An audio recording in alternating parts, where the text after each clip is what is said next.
بسم اللہ الرحمن الرحیم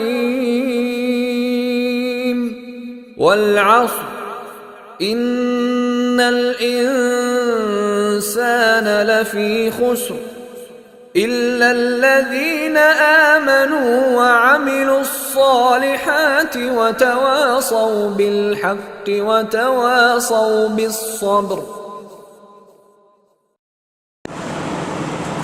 نحمده ونستعينه ونستغفره ونؤمن به ونتوكل عليه ونعوذ بالله من شرور أنفسنا ومن سيئات أعمالنا من يهده الله فلا مضل له ومن يضلل فلا هادي له وأشهد أن لا إله إلا الله وحده لا شريك له وأشهد أن محمدا عبده ورسوله أما بعد فإن خير الحديث كتاب الله وخير الهدي هدي محمد صلى الله عليه وسلم وشر الأمور محدثاتها وكل محدثة بدعة وكل بدعة ضلالة وكل ضلالة في النار. وقال الله تبارك وتعالى يا أيها الذين آمنوا اتقوا الله حق تقاته ولا تموتن إلا وأنتم مسلمون.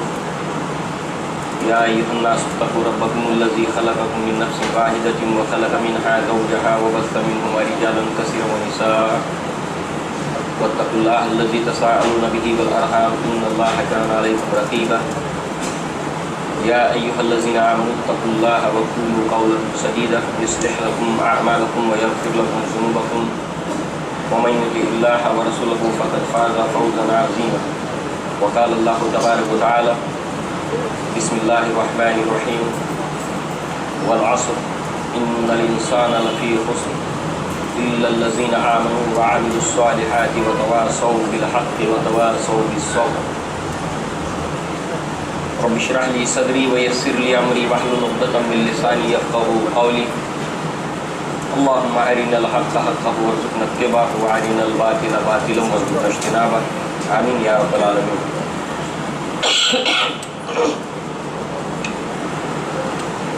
سورۃ العصر قرآن مجید کی ایک مختصر ترین صورت. اللہ رب العزت نے اس میں جو ہدایات اپنے بندوں کو دی ہیں اس کے متعلق کچھ باتیں ہم سن رہے تھے. اسی سلسلے کی یہ دوسری کڑی. گزشتہ مرتبہ ہم نے اس صورت کے متعلق کچھ باتیں تمہیدی طور پر دیکھی تھیں. اللہ کے نبی پر بالکل ابتدا میں یہ صورت نازل ہوئی اور ابتدائی صورتوں میں بھی مکمل صورت، چونکہ ابتدا میں قرآن مجید کی جو صورتیں نازل ہوئیں ان میں سورہ مدثر کی ابتدائی آیات تھیں مگر مکمل صورت نہیں تھی. سورہ مزمل کی ابتدائی آیات تھیں، مکمل صورت نہیں تھی. سورہ علق کی ابتدائی آیات تھیں، مکمل صورت نہیں نازل ہوئی تھی. جو مکمل صورتیں نازل ہوئی اللہ کے نبی پر ابتدا میں اس میں سورۃ الفاتحہ ہے، سورۃ العصر انہی میں سے ایک ہے. اللہ تبارک و تعالیٰ نے اس صورت کے اندر صحابہ کرام کو، اللہ کے نبی صلی اللہ علیہ وسلم کو جو عملی احکامات دیے، جو وہاں پر اس دعوت کے نتیجے میں عمل اور رد عمل کے نتیجے میں ہدایات تھیں. صحابہ کرام کا یہ طرز عمل تھا کہ جب تک کہ اس صورت کو وہ ایک دوسرے کو سنا نہیں لیتے تھے، ایک دوسرے سے علیحدہ نہیں ہوتے تھے. اس روایت کو بھی ہم نے دیکھا. عن مزینۃ دارمی ابو مدینہ رضی اللہ عنہ قال كان الرجلان من اصحاب النبي صلی اللہ علیہ وسلم اذا التقيا لم يتفرقا حتى احدهما على الاخر يقرأ احدهما على الاخر سورۃ العصر. کہ جب تک کہ وہ ایک دوسرے کو، اللہ کے نبی صلی اللہ علیہ وسلم کے صحابہ کرام جب باہم آپس میں ملاقات ہوتی اس وقت تک ایک دوسرے سے الگ نہیں ہوتے جب تک کہ وہ اس سورت کو ایک دوسرے کو سنا نہیں لیتے. ساتھ ہی ساتھ اس میں اس روایت میں ایک بات اور بھی ہم کو ملتی ہے کہ جب اس صورت کو ان دونوں میں سے ایک سنا لیتا تو پھر اس کے بعد دوسرا جو تھا وہ سلام کہہ کر پھر علیحدہ ہو جاتا ہے. جیسے ہم ملاقات کرتے ہیں تو سلام ہے، اور علیحدہ ہوتے تب بھی سلام ہے۔ بالعموم بہت سی ایسی باتیں ہیں جو ہمارے معاشرے کے اندر در آئی ہیں، اس کے اندر خدا حافظ، فی امان اللہ وغیرہ وغیرہ، مگر اس روایت میں یہ بھی معلوم ہوتا ہے کہ صحابہ کرام جب الگ بھی ہوتے ایک دوسرے سے تو یہ طریقہ تھا کہ سلام کرتے تھے۔ بہرحال اس کے متعلق اگر کوئی دلیل مل جائے تو دیگر بات ہے، مگر یہاں پر اس روایت میں ملتا ہے کہ صحابہ کرام سلام کر کے ہی ایک دوسرے سے علیحدہ ہوتے تھے۔ یہ اس صورت کی اہمیت اور فضیلت کو بیان کرتا ہے صحابہ کرام کا یہ عمل۔ اللہ تبارک و تعالیٰ نے اس کے اندر انتہائی آسان الفاظ اس میں استعمال ہوئے۔ پورا قرآن مجید جو ہے وہ حکمت سے بھرپور ہے، اور حکمت سے بھرپور کلام کی جو لوازمات یا عناصر یا خصوصیات ہوتی ہیں، ان میں یہ بھی ایک خصوصیت ہوتی ہے کہ ان میں الفاظ کم استعمال کیے جائیں، آسان استعمال کیے جائیں۔ ادب میں اس کے لیے اصطلاحاً ٹرمینالوجی میں یہ استعمال ہوتا ہے سہل ممتنع۔ ایسے الفاظ کو جو آسان ہوں انہی کو روک رکھا جائے، اور باقی جو ہے وہ بھاری بھرکم اصطلاحات اور مشکل الفاظ کو اس میں سے نکال دیا جائے۔ مگر یہ آسان ہونے کے باوجود اس کے اندر مفہوم اور معنی بہت اس کے اندر گہرائی ہو، لہذا جو ہے وہ اللہ تبارک و تعالیٰ نے اس سورت کو جو نازل کیا ہے، اس کے متعلق امام شافعی کے دو اقوال ملتے ہیں، اس میں سے ایک قول یہ بھی ہے لو تدبر الناس فی هذه السورة، کہ لوگ اگر صرف اس ایک سورت کے اندر اگر تدبر کریں، غور کریں، لکفت الناس، اور ایک جگہ لوسعت، کہ ان کے لیے وسعت اختیار کرتی چلی جائے گی۔ گویا کہ اس میں انسان جس قدر گہرائی میں اترے گا ویسے ویسے اس کے مفہوم اور معنی کے اندر اس کے لیے دروازے اس کے کھلتے چلے جائیں گے۔ قرآن مجید میں تاریخ ہے، گویا اس کی تفصیلات ہے، والعصر، زمانے کی قسم ہے۔ اللہ تعالیٰ نے آدم علیہ السلام سے لے کر انسانوں کی تاریخ کو قرآن مجید کے اندر قصص کی شکل میں بیان کیا، جو قرآن میں قصے اللہ نے بیان کیے۔ اس میں ہم کو نظر آتا ہے کہ انبیاؤں کے اوپر جو لوگ ایمان لائے، جنہوں نے نیک اعمال کیے، عمل صالح کیا، ایک دوسرے کو حق بات کی وصیت کرتے رہے، ایک دوسرے کو صبر کی وصیت کرتے رہے، اللہ تبارک و تعالیٰ نے دنیا کے اندر بھی انہیں امن و امان کے ساتھ اللہ نے انہیں نجات دی، آخرت میں بھی وہ لوگ نجات پائیں گے۔ جن لوگوں نے ان چار شرائط کو مکمل نہیں کیا اور صرف دنیا کی زندگی ہی کے اوپر وہ رکے رہے، اسی کے گرد ان کی ساری زندگی ختم ہو گئی، جیسے کہ اللہ تعالیٰ نے قرآن میں فرمایا قُلْ هَلْ نُنَبِّئُكُم بِالْأَخْسَرِينَ أَعْمَالًا، اے نبی آپ ان سے کہیے کہ میں تم کو بتاؤں کہ وہ کون لوگ ہیں کہ جن کے تمام اعمال، جن کی تمام سعی، جن کی کوششیں صرف دنیا کی زندگی کے گرد جو ہے وہ گردش کرتے ہوئے ختم ہو گئی۔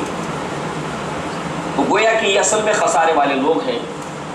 تو یہاں پر اللہ تبارک و تعالیٰ نے ان لوگوں کا بھی ذکر قصوں کی شکل میں بیان کیا جو والعصر کی شرح ہے، اس کی تفصیلات ہیں۔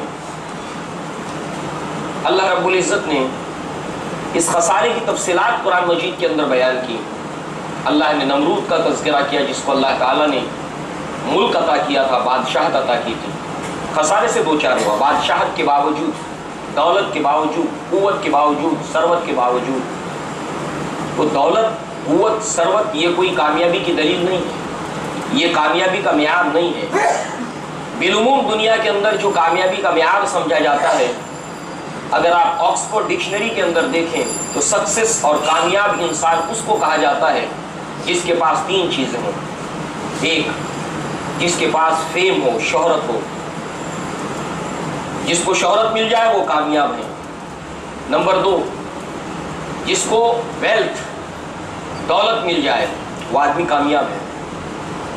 نمبر تین، جس کو دنیا کے اندر کوئی عہدہ اور منصب مل جائے، کوئی اسٹیٹس مل جائے وہ آدمی کامیاب ہے۔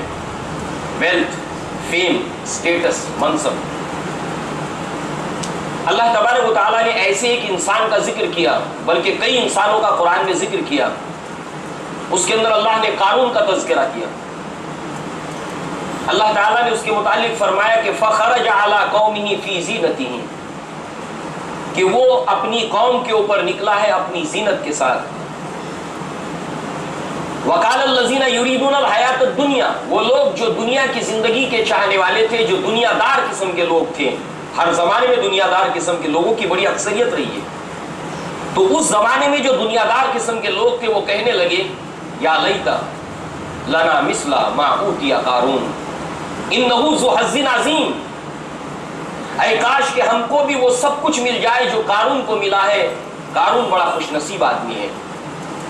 تو اس زمانے کے اس کے ہم عصر لوگ اس کو خوش نصیب سمجھتے تھے، مگر کیا کوئی آج ایمان والا اس کو خوش نصیب کہے گا؟ نہیں. اس کے پاس شہرت تھی، آج تک لوگ قرآن میں اس کا نام پڑھتے ہیں. اس کو اللہ نے دولت اور خزانہ اتنا دیا تھا کہ وہ ضرب المثل بن گیا، مثال بن گیا دولت اور خزانے کے لیے. اللہ تبارک و تعالیٰ نے اس کو منصب اور عزت اس کو حاصل تھی فرعون کے یہاں پر.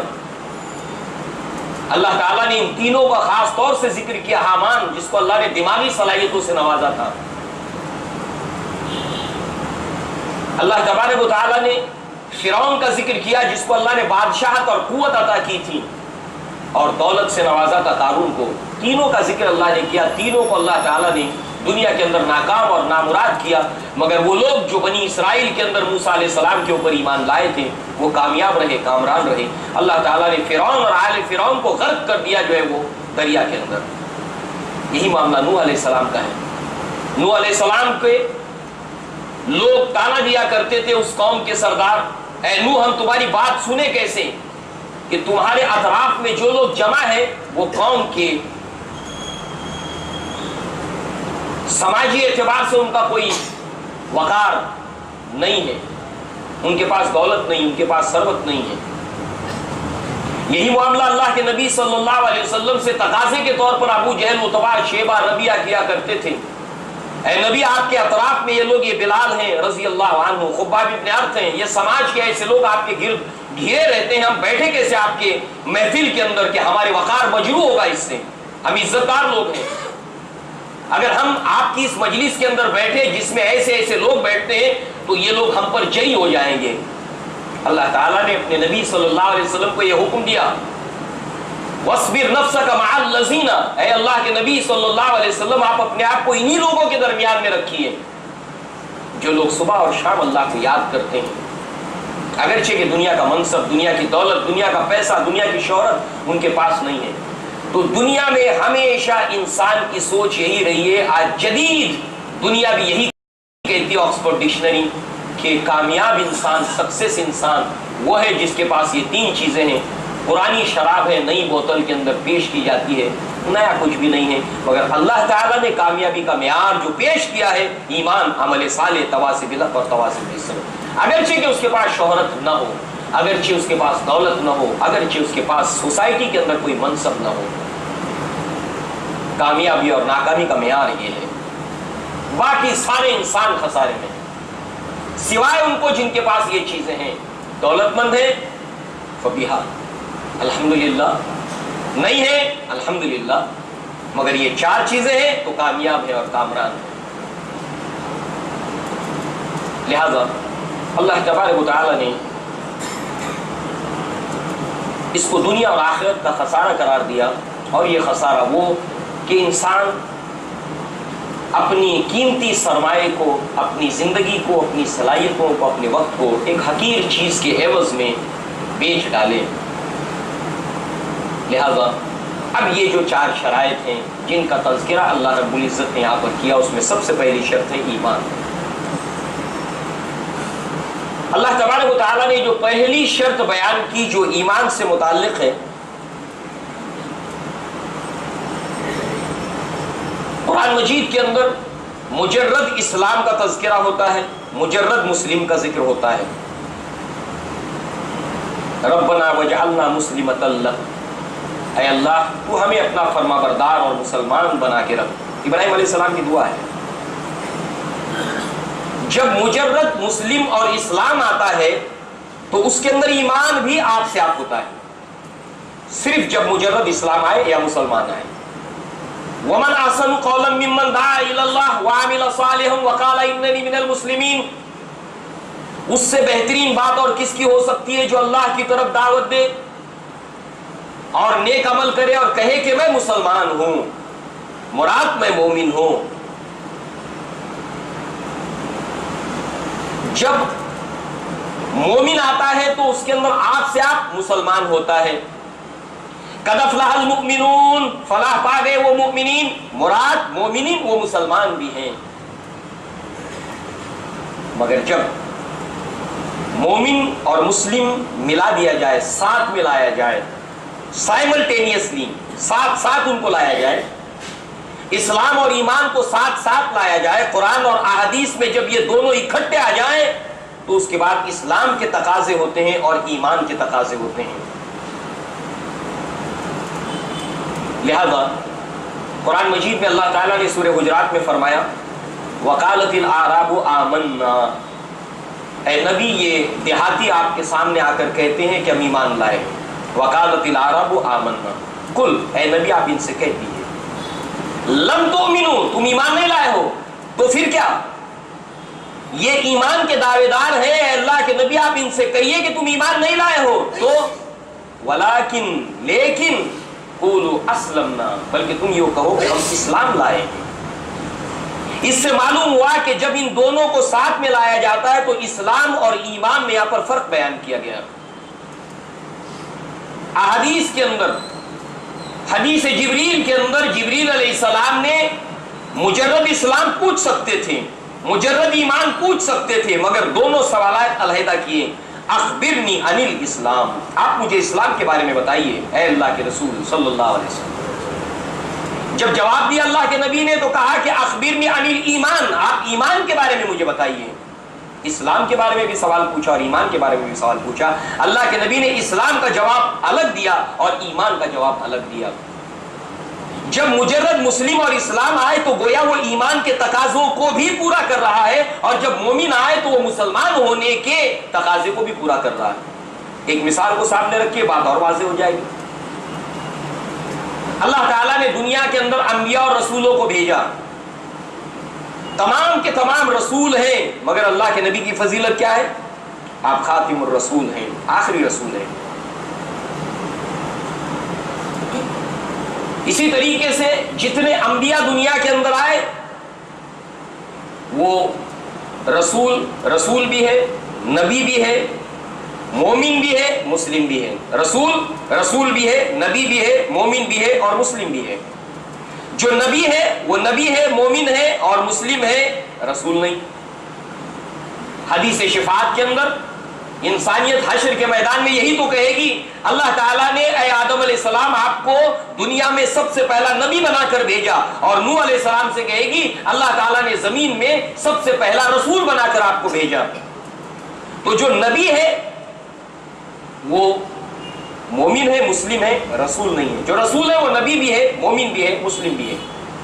اب جو رسول نہیں، نبی نہیں، مومن ہے، وہ مسلم بھی ہے، مگر جو مسلم ہے یہ ضروری نہیں کہ اس کے اندر ایمان ہو۔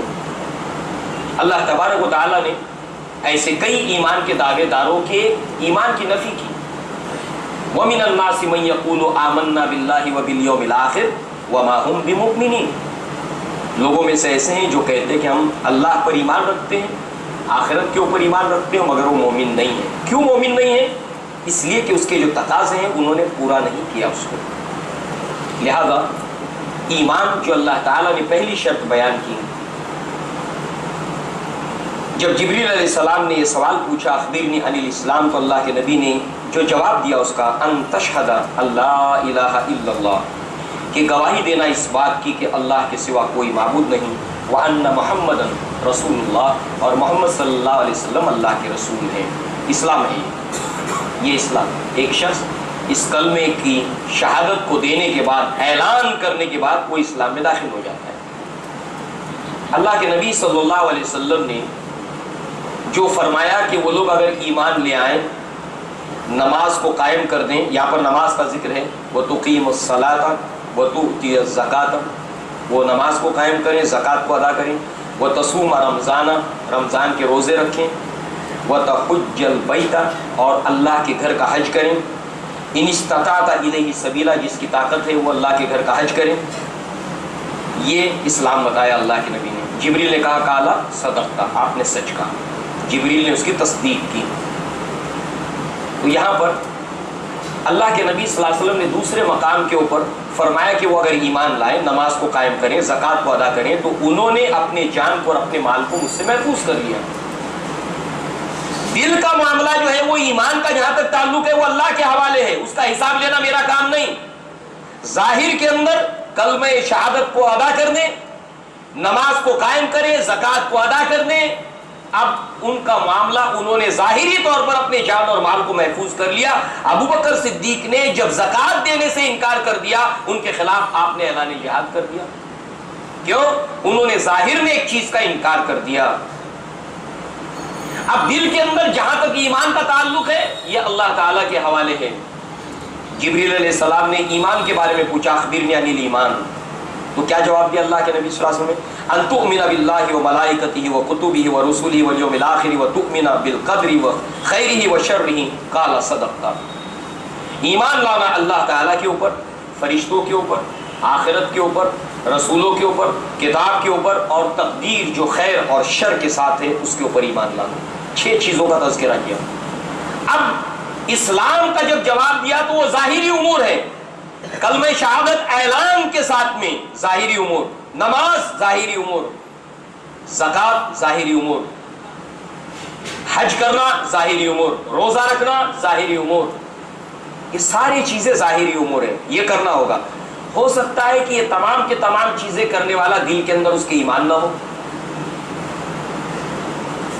تاریخ اسلام میں کئی ایسے لوگ ہیں جو باقاعدہ مسلمانوں کے بیچ رہے، ظاہر میں وہ نماز پڑھتے تھے، روزہ رکھتے تھے، زکوٰۃ دیتے تھے، مگر وہ مسلمانوں کے درمیان اسلام کی جاسوسی کرنے کے لیے داخل ہوئے تھے۔ دل کے اندر وہ لوگ مومن نہیں تھے، مگر ظاہر کے اندر اسلام موجود تھا۔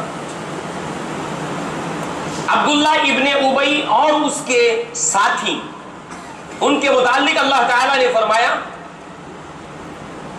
اذا جاءك المنافقون قالوا نشهد انك لرسول اللہ، اے اللہ کے رسول، یہ منافقین آپ کے پاس آ کر کہتے ہیں کہ آپ اللہ کے رسول ہو، واللہ یعلم انک لرسول ہو، اللہ تعالیٰ جانتا ہے کہ آپ اللہ کے رسول ہو، واللہ یشہد، اللہ تعالیٰ گواہی دیتا ہے ان المنافقین لکاذبون، منافقین جھوٹے ہیں۔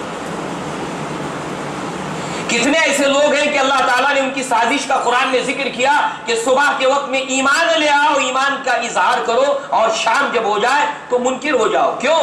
تاکہ اس کے ذریعے سے تم کچھ لوگوں کو جو اسلام میں داخل ہو گئے ہیں ان کو اسلام سے باہر نکال سکو۔ وہ اسلام میں داخل ہوا، اس کے دل میں ایمان نہیں تھا، ظاہر کے اندر اس نے ظاہری امور کا اعلان کیا، نماز کو پڑھا، زکوٰۃ کو دیا، سب کچھ کیا، مگر وہ یہ سوچ کر آیا تھا کہ میں اس لیے اسلام میں داخل ہو رہا ہوں کہ اس کے بعد لوگوں کو شبہ کے اندر اور شک میں مبتلا کر کے اسلام سے دور لے جایا جائے۔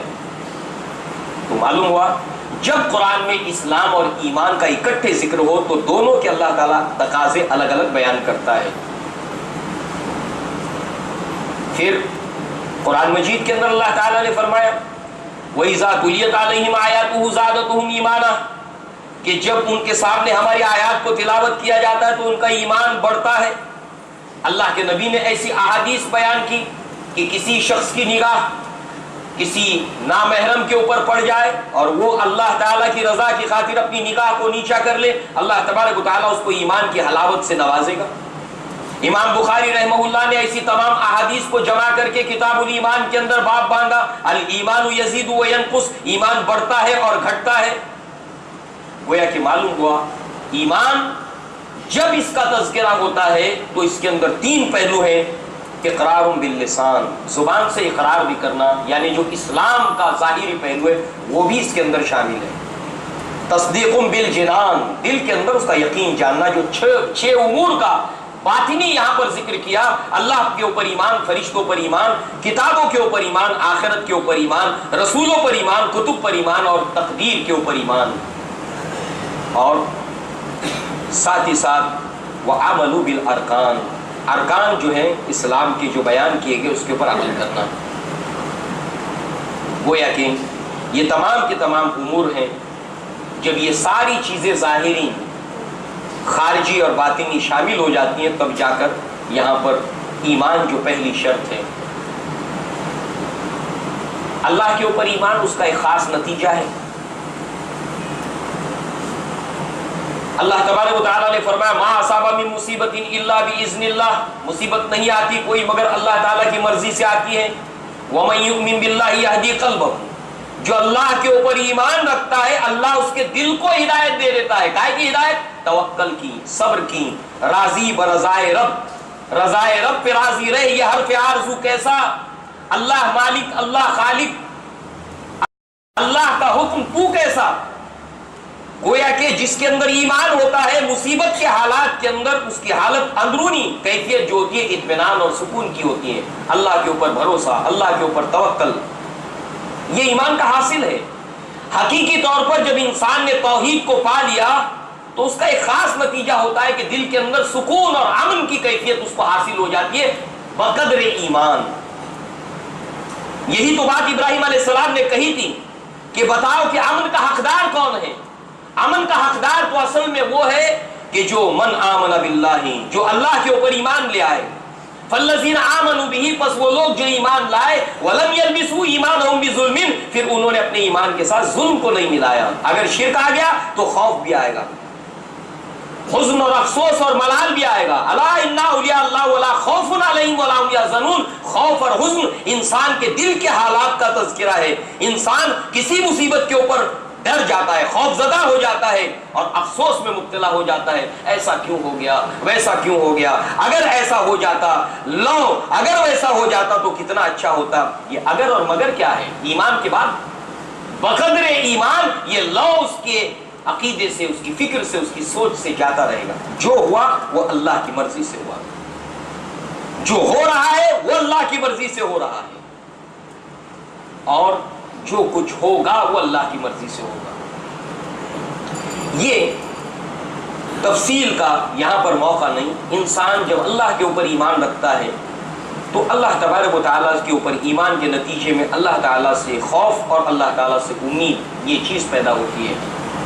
اللہ سے محبت اور اللہ تعالیٰ کا ڈر، یہ دونوں چیزیں پیدا ہوتی ہیں بیک وقت ساتھ ساتھ، اس کا اثر ہوتا ہے۔ اللہ کے نبی صلی اللہ علیہ وسلم نے خطبے کے اندر بیان فرمایا،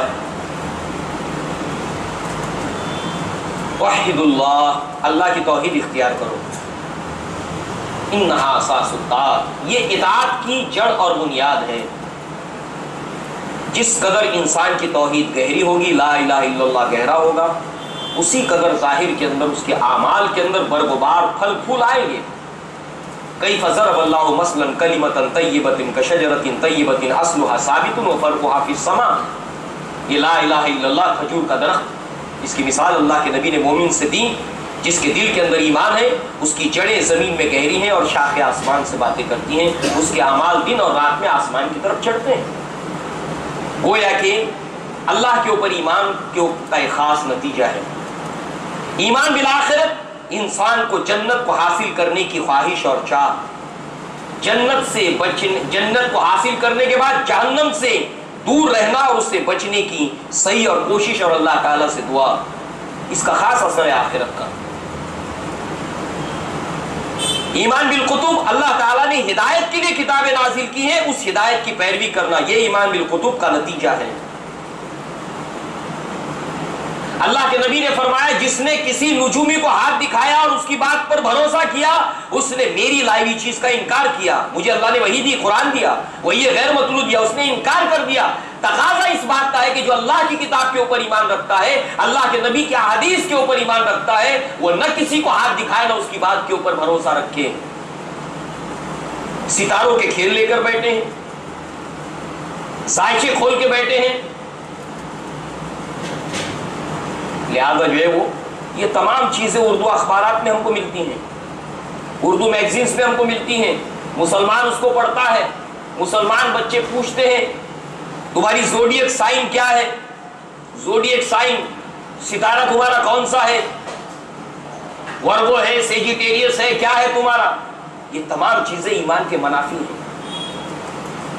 جس نے میری لائی ہوئی چیز کا انکار کر دیا، جس نے اس چیز کے اوپر بھروسہ کیا، پڑھ رہے ہیں اخباروں کے اندر، ٹائمز آف انڈیا کے اندر، میرر کے اندر پڑھ رہے ہیں اس ہفتے آپ کے ساتھ یہ ہوگا، آج کا دن آپ کا ایسا جائے گا. ٹی وی کے اوپر سیریل لگے ہوئے اس کو دیکھ رہے ہیں، مسلمان دیکھ رہا ہے کل کا دن آپ کو کیسے گزارنا ہوگا. اللہ کے نبی نے فرمایا اس نے میری لائی ہوئی چیز یعنی قرآن اور حدیث کا انکار کر دیا جس نے اس کے اوپر وشواس کیا، اس کے اوپر بھروسہ کیا. کہا ایمان. لہذا اللہ تبارک و تعالی نے اطاعت اور اتباع کو داخل کیا ہے. انسان کسی کی بھی اتباع اور اطاعت کیے بغیر رہ نہیں سکتا ہے. اس کی فطرت کا تقاضا یہ ہے، اللہ نے رکھا ہے، انسان کسی کی اتباع کرتا ضرور ہے. اللہ کے نبی صلی اللہ علیہ وسلم وہ اللہ تعالیٰ نے فرمایا اے نبی کیا آپ اس انسان کی ذمہ داری کو لیں گے، آپ اس کا ذمہ لیں گے جو خواہش نفس کی پیروی کرتا ہے، اتباع خواہش کی کرتا ہے، آپ اس کی ذمہ داری لیں گے؟ اگر رسولوں کی پیروی نہیں کرے گا تو کسی غیر رسول کی پیروی وہ ضرور کرے گا.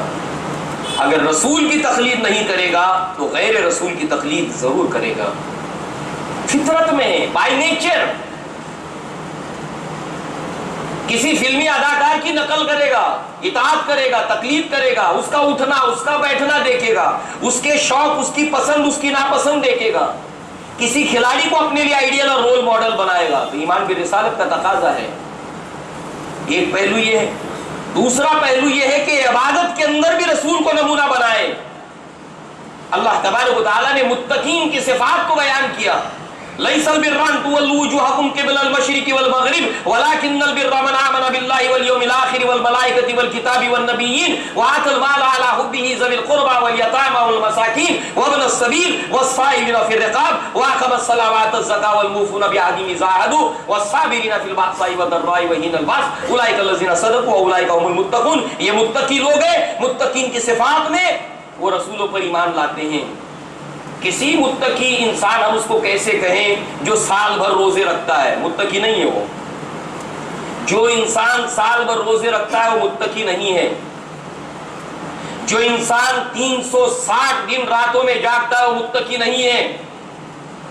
مگر دنیا غلط فہمی میں مبتلا ہو جاتی ہے کہ کتنے بڑے اللہ کے ولی ہے، رات بھر الٹا لٹک کے قرآن پڑھا کرتے تھے. یہ کوئی تقویٰ نہیں ہے، یہ کوئی تقویٰ نہیں ہے. متقی انسان، اللہ تعالیٰ سے ڈرنے والا انسان، جنت کی امید رکھنے والا انسان، جہنم سے خوف زدہ رہنے والا انسان، اللہ تعالیٰ سے امید رکھنے والا انسان رسولوں کی پیروی کرتا ہے. اللہ کے نبی کی خدمت میں کچھ لوگ حاضر ہوئے. اللہ کے نبی موجود نہیں. آپ کی زوجہ محترمہ سے پوچھتے ہیں اللہ کے رسول صلی اللہ علیہ وسلم کی زوجہ محترمہ آپ ہمیں بتائیں. اللہ کے نبی کے معمولات بتائے گئے. ایک نے کہا میں رات بھر جاگوں گا، دن بھر روزہ رکھوں گا. ایک نے کہا شادی نہیں کروں گا، تجرد کی زندگی گزاروں گا، گھر بساؤں گا نہیں. اللہ کے نبی صلی اللہ علیہ وسلم کو جب یہ پتا چلا، اللہ کے نبی نے ناراضگی کا اظہار کرتے ہوئے کہا کہ میں تم میں سب سے زیادہ اللہ سے ڈرتا ہوں. میں راتوں کو جاگتا بھی ہوں اور سوتا بھی ہوں، میں روزہ رکھتا بھی اور ناگا بھی کرتا ہوں، اور میں نے شادی بیاہ کیا ہے. وَمَنْ رَغِبَ عَنْ سُنَّتِي فَلَيْسَ مِنِّي. جو میری سنت سے اعراض کرے گا وہ مجھ میں سے نہیں ہے، گویا اسلام میں سے نہیں ہے، گویا ایمان میں سے نہیں ہے. اس کا اپنا خود ساختہ تقویٰ کا بنایا ہوا معیار ہے جس کو دنیا نے، لا علم دنیا نے ایک معیار تسلیم کر کے اس کو اللہ کا ولی سمجھ لیا. اللہ کا ولی نہیں.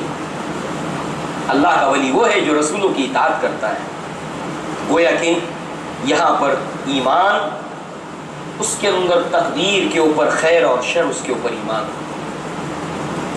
اب ان تمام ایمانیات کے نتیجے میں انسان کی ایک شخصیت تیار ہوتی ہے.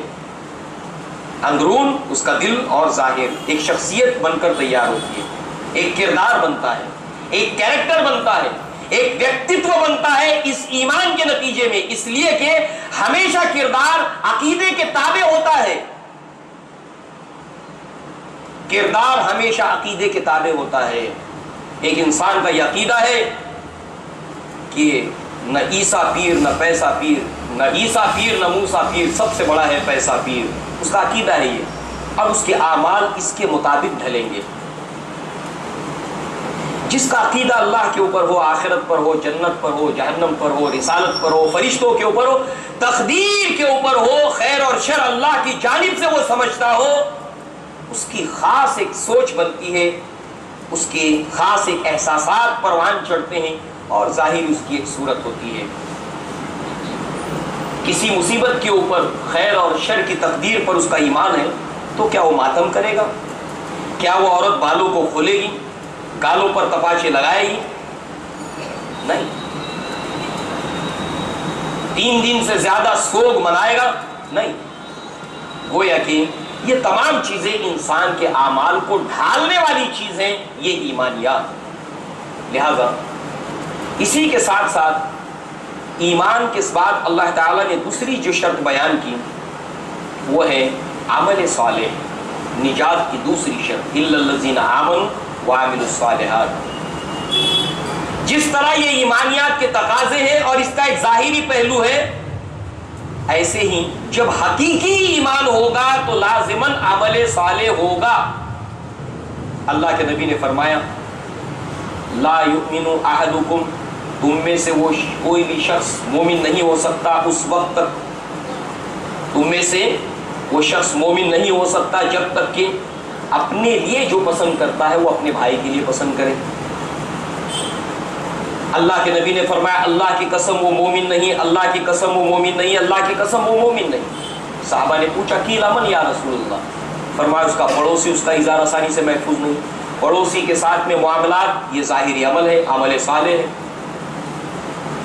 اسی طریقے سے اللہ کے نبی صلی اللہ علیہ وسلم نے اور قرآن مجید نے ایسی بہت سی باتیں بیان کی کہ ایمان اور عمل صالح کا چولی دامن کا ساتھ ہے. ایمان ہوگا تو عمل ہوگا. اللہ رب العزت نے قرآن مجید کے اندر فرمایا قد افلح المؤمنون الذین هم فی صلاتهم خاشعون الذین هم عن اللغو معرضون، لغو چیزوں سے اعراض کرنے والے. اللہ تعالیٰ نے ایمان والوں کا ذکر کیا، فرمایا والذین هم لفروجهم حافظون الا علی ازواجهم او ما ملکت ایمانهم. اللہ تعالیٰ نے اہل ایمان کے اعمال کا ذکر کیا، اچھے اعمال کو اختیار کرنا، برے اعمال سے اجتناب کرنا. گویا کہ عمل ہوگا تو عمل صالح لازماً ہوگا.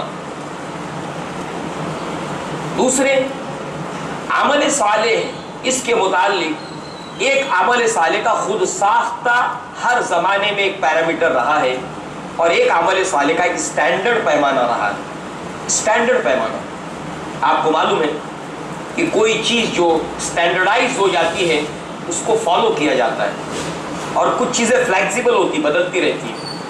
ایسے ایک پیمانہ وہ ہے جو اللہ کے نبی نے بتا دیا کہ عمل صالح یہ ہے اور یہ عمل صالح نہیں ہے. آج آپ دیکھیں لیو ان ریلیشن شپ، اس کو گناہ نہیں سمجھا جاتا.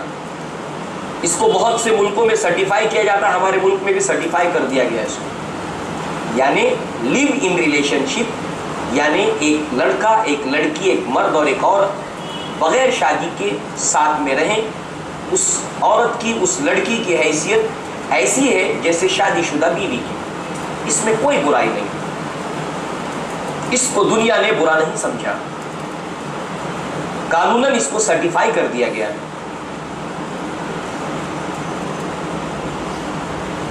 ہر زمانے کے اندر لوگ جس کو نیکی سمجھتے ہیں اور اپنا خود ساختہ تصور قائم کر لیتے ہیں. کسی زمانے میں اور آج بھی لوگ برے اعمال کرتے تھے، غلط طریقے سے کمائی کرتے تھے، ڈاکے ڈال کر، چوری کر کے، سودی کاروبار کر کے، جوئے کے اڈے کھول کر، شراب خانے کھول کر، وہ یہ سارے کام کرتے تھے اور اس کے ساتھ ان پیسوں سے غریبوں کی مدد کرتے تھے. تو کیا یہ عمل صالح ہے؟ ایسے دنیا میں بہت سے اعمال کو سماج اور سوسائٹی سرٹیفائی کر دیتا ہے. دو نامحرموں کا باہم آپس میں گفتگو کرنا، ساتھ بیٹھنا، اس کو غلط قرار نہیں دیتا. دنیا کے اصول اس کو آزاد خیالی قرار دیتا ہے، اس کو ماڈرن اور جدید قرار دیتا ہے، جدیدیت قرار دیتا ہے. تو کیا دنیا جس کو برا نہیں سمجھتی مگر اسلام اس کو برا کہتا ہے تو کیا وہ بری نہیں؟ وہ بری ہے. ہاں، اسلام جس کو برا کہتا ہے چاہے پوری دنیا اس کو اچھا کہتی ہو وہ چیز اچھی نہیں ہے. لہذا یہاں پر عمل صالح کے دو پہلو کہ وہ عمل صالح جو قرآن نے بتایا وہ عمل صالح ہے، جس کو رسول اللہ نے بتایا وہ عمل صالح ہے. باقی جس کو دنیا مان لے رہی، دنیا میں یہی چلتا ہے، ساری دنیا جس کو تسلیم کر رہی ہے اس کو غلط کیسے ہو سکتی ہے وہ بات؟ یہ ساری چیزیں اصول نہیں، پیرامیٹر نہیں، یہ پیمانہ نہیں. لہذا جو ہے وہ عمل صالح اور ایمان ان دونوں کا چولی دامن کا ساتھ ہے. عمل صالح وہ جس کو اللہ کے نبی نے عمل صالح بتایا، جس کو محمد رسول اللہ نے عمل صالح بتایا. لہذا جو ہے وہ اللہ تبارک و تعالیٰ نے ان دونوں چیزوں کا تذکرہ کیا، ایمان اور عمل صالح. اللہ کے نبی صلی اللہ علیہ وسلم نے فرمایا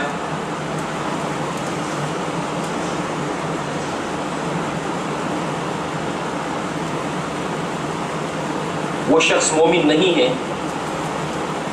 جو ایمان کی حالت کے اندر کوئی شخص چوری نہیں کرتا. لا یسرق السارق حین یسرق وهو مؤمن. ایک چور حالت ایمان میں چوری نہیں کرتا. چوری کرنا ایک عمل ہے کبھی، ایمان اس کبھی عمل سے روک دیتا ہے. ایمان کی حالت ہو اور انسان یہ عمل کرے، ایمان اور عمل صالح کا چوری دامن کا ساتھ ہے. ایک سکے کے دو رخ ہے، ادھر ایمان ہے ادھر عمل صالح. ایمان کے ہوتے ہوئے کوئی چوری نہیں کر سکتا، ایمان اس کو روک لے گا، چوری کرنے نہیں دے گا. لا یسرق السارق حین یسرق وهو مؤمن، لا یزنی الزانی حین یزنی وهو مؤمن. مومن حالت ایمان میں زنا نہیں کرتا، مومن حالت ایمان میں شراب نہیں پیتا، مومن حالت ایمان میں جوا نہیں کھیلتا. اللہ کے نبی نے فرمایا وہ مومن نہیں ہے جو گالی گلوچ کرنے والا ہے، ایمان اس کو روک دیتا ہے گالی گلوچ کرنے سے. گویا کہ ایمان اور عمل صالح یہ باہم مربوط ہیں، ایک دوسرے سے ملے ہوئے ہیں. ان دونوں کو ایک دوسرے سے علیحدہ نہیں کیا جا سکتا. الا الذین آمنوا وعملوا الصالحات وتواصوا بالحق. انہوں نے باہم ایک دوسرے کو حق بات کی وصیت کی. ہر وہ بات چھوٹی ہو بڑی ہو حق ہے. اور اس کائنات کا سب سے بڑا حق کیا ہے؟ اللہ کے سوا کوئی معبود نہیں. اس کائنات کی حقیقت کیا ہے؟ سب سے بڑا حق کیا ہے؟ اللہ کے سوا کوئی معبود نہیں، محمد صلی اللہ علیہ وسلم اس کے رسول ہیں. اس کائنات کے حقائق میں سے بڑے حقائق کیا ہیں؟ اللہ تبارک و تعالیٰ نے ہر زمانے میں کتابیں نازل کی اور یہ آخری کتاب قرآن نازل کی تمام انسانوں کے لیے ہدایت بنا کر. جو اسلام کے سوا کوئی اور دین لے کر اللہ کی جناب میں پہنچے گا اللہ تعالیٰ اس کو قبول نہیں کرے گا، یہ حق ہے. آپ اگر یہ کہیں کہ تمہارے کسی دین کو اللہ تعالیٰ قبول نہیں کرے گا ایکسپٹ اگر آپ کو نجات پانا ہے تو اسلام میں آنا پڑے گا، تو کیا اس حق کو لوگ قبول کر لیں گے؟ الحق مر، حق کڑوا ہوتا ہے. چھوٹی سی بات ہے، بچے کرکٹ کھیل رہے ہوں، گلی ڈنڈا کھیل رہے ہوں، اور اگر جانے والے بزرگ ایک مرتبہ کہہ دیں کہ بیٹے گلی ڈنڈا نہ کھیلو، کسی کی آنکھ پھوٹ جائے گی، کسی کا سر پھوٹ جائے گا. یہ گیم سے نہ کھیلو، کسی کی گاڑی کا شیشہ ٹوٹ جائے گا. تو بار بار اس تنبیہ کو سننے کے بعد بچے ریٹیلیٹ کریں گے، رد عمل کریں گے کہ چاچا جائیے نہیں ٹوٹا ہے، ٹوٹے گا تب بولیے. ایک چھوٹا بچہ بھی اس حق بات کو قبول نہیں کرتا، رد عمل کرتا ہے.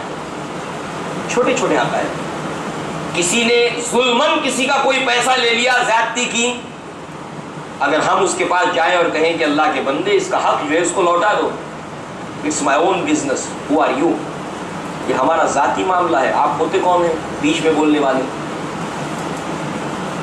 جاؤ آپ اپنا کام دیکھو. قبول کرے گا انسان؟ نہیں قبول کرنا. یہ چھوٹے چھوٹے دنیاوی معاملات ہیں جن کو دنیا قبول کرنے کے لیے تیار نہیں، ایکسیپٹ کرنے کے لیے تیار نہیں. تو یہ کائنات کے بڑے حقائق. وتواصوا بالحق، حق بات کی وصیت کی. اللہ کے سوا کوئی معبود نہیں، سارے معبود باطل. لا الہ، کوئی معبود نہیں ہے الا اللہ، صرف اللہ. کوئی دین نہیں ہے صرف اسلام.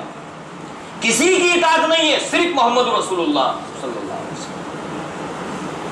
وسلم. پھر وہ لوگ جو لوگوں سے اپنی اطاعت کروا رہے ہیں مانیں گے؟ وہ کھڑے ہو جائیں گے، نظام کہنا کے پاس باندھو، یہ معرض انقلاب میں ہماری اطاعت سے پھیر کر یہ کسی اور کی اطاعت کی طرف لوگوں کو لے جا رہے ہیں.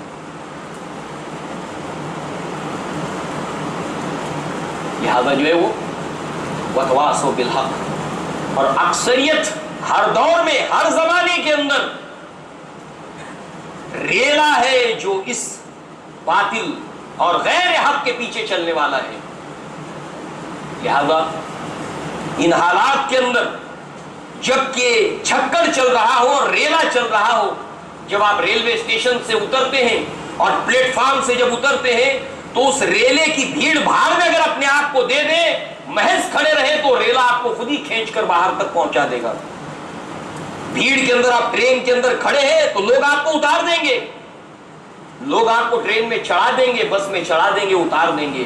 اس بہاؤ کے ساتھ آپ بہہ جائیں گے، مگر اس بہاؤ کے مقابل میں کھڑے ہو جانا، اس وقت استقامت اور صبر. وتواصوا بالحق وتواصوا بالصبر. ایک دوسرے کا ہاتھ تھام لینا، ایک دوسرے کا بازو تھام لینا، آنے والے ریلے کے مقابلے میں ایک جان بن جانا اور دھیرے دھیرے آگے بڑھنا. صحابہ کرام اس وقت تک الگ نہیں ہوتے تھے ایک دوسرے سے جب تک کہ ایک دوسرے کو سنا نہیں لیتے تھے. مکہ کے اس شہر کے اندر عتبہ، عتیبہ، شیبہ یہ لوگوں سے اپنی اطاعت کراتے تھے. لات، عزا، منات کی عبادت کی جاتی تھی. بدعات اور خرافات کا دور دورہ تھا. رسم و رواج کے نام کے اوپر عریانیت اور گندگی تھی. ان تمام معاشرے کے اندر صحابہ کرام کی جماعت ایک دیوار بن کر کھڑی ہو گئی اس گدلے طوفان کے سامنے. وتواصوا بالحق وتواصوا بالصبر. قال الرجلان من اصحاب النبي صلی اللہ علیہ وسلم لم يتفرقا حتى يقرأ احدهما على الاخر سورة العصر ان والعصر ان الانسان لفی خسر الا الذين آمنوا وعملوا الصالحات وتواصوا بالحق وتواصوا بالصبر. اور اللہ تبارک و تعالی نے میں اکیلا ہی چلا تھا جانب منزل مگر لوگ ساتھ آتے گئے، کارواں بنتا گیا. اللہ کے نبی نے بنفس نفیس اکیلے اس دعوت کی شروعات کی. یہ قافلہ بنتا گیا بنتا گیا بنتا گیا حتیٰ کہ 23 سال مکمل ہو گئے. اللہ کے سامنے سمندر کی طرح ٹھاٹے مارتا ہوا ایک بہت بڑا مجمع تھا. 1 لاکھ سے 40 لاکھ کے درمیان، 1 لاکھ سے لے کر 1,40,000 کے درمیان عدد مختلف آتے ہیں. اللہ کے نبی صلی اللہ علیہ وسلم کے سامنے تھے اور اللہ کے نبی صلی اللہ علیہ وسلم نے فرمایا الا هل بلغت، کیا میں نے اللہ کا دین تم تک پہنچایا؟ الا هل بلغت، کیا میں نے اللہ کا دین تم تک پہنچایا؟ ایمان کی دعوت تم تک پہنچائی، حق کی دعوت تم تک پہنچائی، صبر کے مراحل تم کو بیان کیے، میں نے اللہ کا دین پہنچایا. 3 مرتبہ اللہ کے نبی صلی اللہ علیہ وسلم نے پوچھا. صحابہ کرام نے فرمایا اللہ کے نبی ہم اس بات کی گواہی دیتے ہیں کہ آپ نے دعوت کا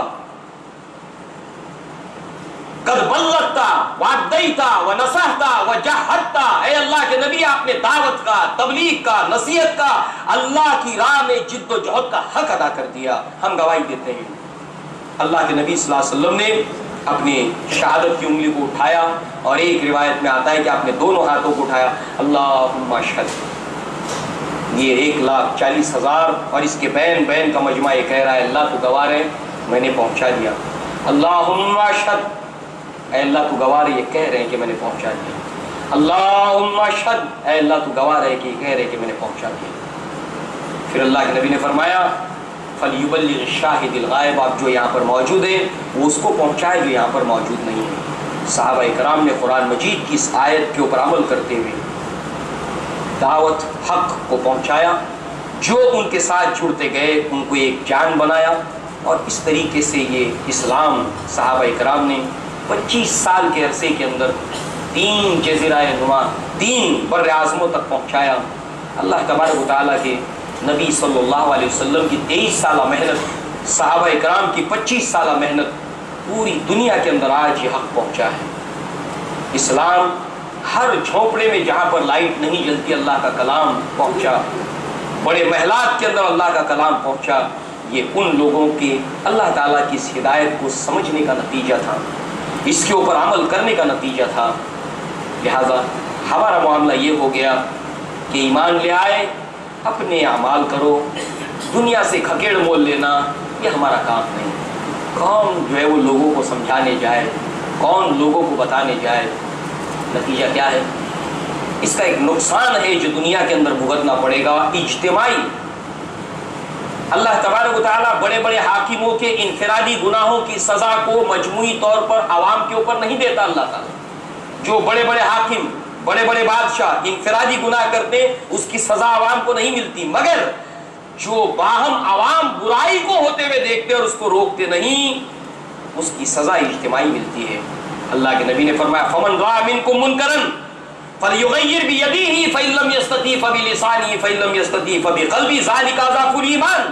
تم میں سے جب کوئی شخص کسی برائی کو دیکھے تو وہ ہاتھ سے روکے، اگر اتنی طاقت نہیں ہے اس کے پاس کوئی بات نہیں، زبان سے بولے، اور زبان سے بولنے کے کئی مدارج ہیں۔ اے اللہ کے بندے رک جا، اے اللہ کے بندے رک جا، جس سطح پر وہ کرنا چاہتا ہے کرے، یہ سطح بھی ہے زبان سے کہنے کی، وہ سطح بھی ہے کہنے کی۔ اے اللہ کے بندے رک جا، اے اللہ کے بندے اللہ کے واسطے رک جا، زبان سے روکے۔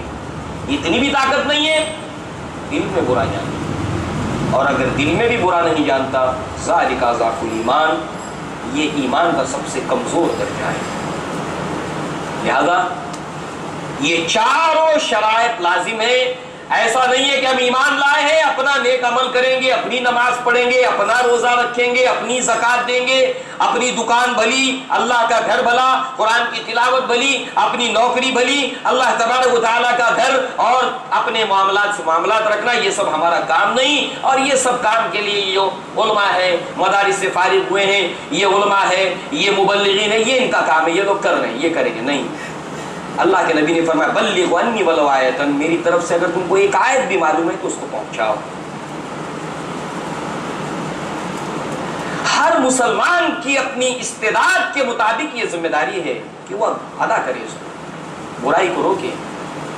وگرنہ اللہ تبارک و تعالیٰ نے قرآن مجید کے اندر بنی اسرائیل کی ایک مثال بیان کی، اس کے اندر 3 گروہ اللہ تعالیٰ نے بیان کیے۔ ہفتے کے معاملے کے اندر بنی اسرائیل میں 3 گروہ ہوئے، اللہ تعالیٰ نے انہیں شکار کرنے سے روک دیا تھا۔ یہ خالص اللہ تعالیٰ کی عبادت کریں گے، مخصوص کر لیں گے اللہ کی عبادت کے لیے، اور کوئی دنیاوی کام نہیں کریں گے۔ جیسے ہمارے لیے اللہ تعالیٰ نے جمعہ کا حکم دیا، یا ایھا الذین آمنوا اذا نودی للصلاۃ من یوم الجمعۃ فاسعوا الی ذکر اللہ وذروا البیع۔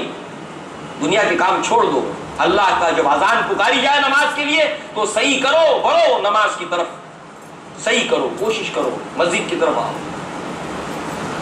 لہذا ان کے اندر جو ہے وہ ایک گروہ وہ اس حکم کی حکم عدولی کرتا تھا، حکم کو توڑ دیتا تھا، شکار کرنے پر آمادہ ہو جاتا تھا، گڑے کر لیتا تھا تاکہ مچھلیاں اس میں آ جائیں، تفصیلی ذکر ہے قرآن میں۔ دوسرا گروہ اللہ کے حکم کو توڑتا نہیں تھا مگر وہ اپنی عبادت میں مصروف تھا، حکم خود نہیں توڑتا تھا مگر اپنی عبادت کرتا تھا، اللہ کے حکم کو بجا لاتا تھا، نیک تھے، اچھے تھے۔ تیسرا گروہ تھا خود بھی عمل کرتا تھا، دوسروں کو روکتا بھی تھا کہ اللہ کے بندوں باز آ جاؤ۔ 3 گروہ گئے، ایک عمل کرنے والا مگر بتانے نہ والا، ایک عمل کرنے والا بتانے بھی والا، اور ایک عمل نہ کرنے والا، اللہ کے حکم کو توڑنے والا۔ اللہ رب العزت نے جب عذاب آیا تو اللہ تعالیٰ نے فرمایا وَيَنْهَوْنَ عَنِ السُّوءِ، ہم نے بچایا صرف ان لوگوں کو جو لوگوں کو برائی سے روکتے تھے، اس میں نیک بھی چلے گئے۔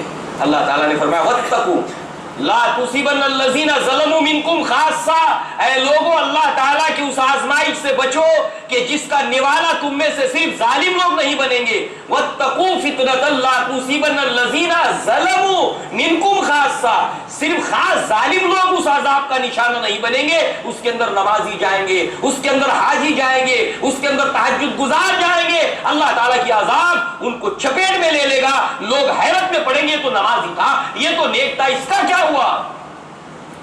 اللہ تبارک و تعالیٰ نے یہاں پر اپنی سنت کا بیان کیا، اور اللہ کے نبی صلی اللہ علیہ وسلم نے بیان فرمایا مثال دے کر کہ ایک 2 منزلہ کشتی ہے، کچھ مسافر اوپر ہے، کچھ نیچے ہے۔ نیچے والوں کو پانی کی خاطر بار بار اوپر جانا پڑتا ہے، یہ لوگ سوچتے ہیں کہ کیوں بار بار اوپر والوں کو تکلیف دینا، کیوں نہ اس میٹھے پانی کے دریا میں ہم ایک چھید کر لیں، پانی یہیں سے نکال لیں۔ اگر اوپر والوں نے نہیں روکا تو جب جہاز ڈوبے گا تو سب کو لے کر ڈوبے گا، کوئی پہلے ڈوبے گا، کوئی بعد میں ڈوبے گا، مگر ڈوبیں گے سب۔ اگر روکے گا نہیں اس کو روکنے والے۔ ایسے ہی امت مسلمہ آج اس دنیا کی اس سمندر کے اندر، دنیا کے اس اندر جو ہے وہ اس کی مثال کشتی کی ہے، اور ہم سب سوار اس کے اندر ہیں۔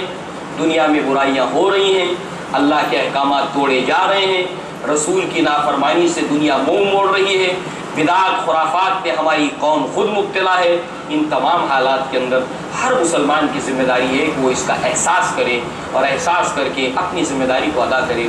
اور اللہ تعالیٰ نے ہماری سرخروئی اور سربلندی کا اللہ تعالیٰ نے وعدہ بھی اسی کے ساتھ میں کیا ہے، اِلَّا الَّذِينَ آمَنُوا وَعَمِلُوا الصَّالِحَاتِ وَتَوَاصَوْا بِالْحَقِّ وَتَوَاصَوْا بِالصَّبْرِ، کہ زمانے کی قسم ہے انسان خسارے میں سوائے ان کو چھوڑ کر جن کے اندر یہ چار باتیں ہوں. تاریخ کو اٹھا کر دیکھ لو، تاریخ اس بات پر شاہد ہے، تاریخ اس بات پر گواہ ہے. نوح علیہ السلام کا دور دیکھ لو، موسیٰ علیہ السلام کا دور دیکھ لو، عیسیٰ علیہ السلام کا دور دیکھ لو، اور لوط علیہ السلام اور شعیب علیہ السلام اور یہ تمام انبیاء اور رسولوں کی دعوت کو دیکھ لو. جنہوں نے ان چار شرائط کو پورا کیا وہ دنیا میں کامران رہے، اور اخروی کامیابی بھی اللہ تعالیٰ نے انہی کے لیے رکھی ہے. اللہ تعالیٰ سے دعا ہے کہ اللہ تعالیٰ ہمیں دین کی سمجھ عطا فرمائے، اللہ تعالیٰ ہمیں اپنی کتاب کو پڑھنے کی ہمیں توفیق عطا فرمائے، محمد رسول اللہ کے فرمودات کو پڑھنے کی توفیق عطا فرمائے، اس کو سمجھنے کی توفیق عطا فرمائے، اس کے اوپر عمل کرنے کی توفیق عطا فرمائے، اس عمل کو شرف قبولیت عطا فرمائے، اور اللہ تعالیٰ اپنے فضل و کرم سے ہمیں جنت الفردوس کا وارث بنائے. وآخر دعوانا ان الحمد للہ رب العالمین. السلام علیکم ورحمۃ اللہ وبرکاتہ.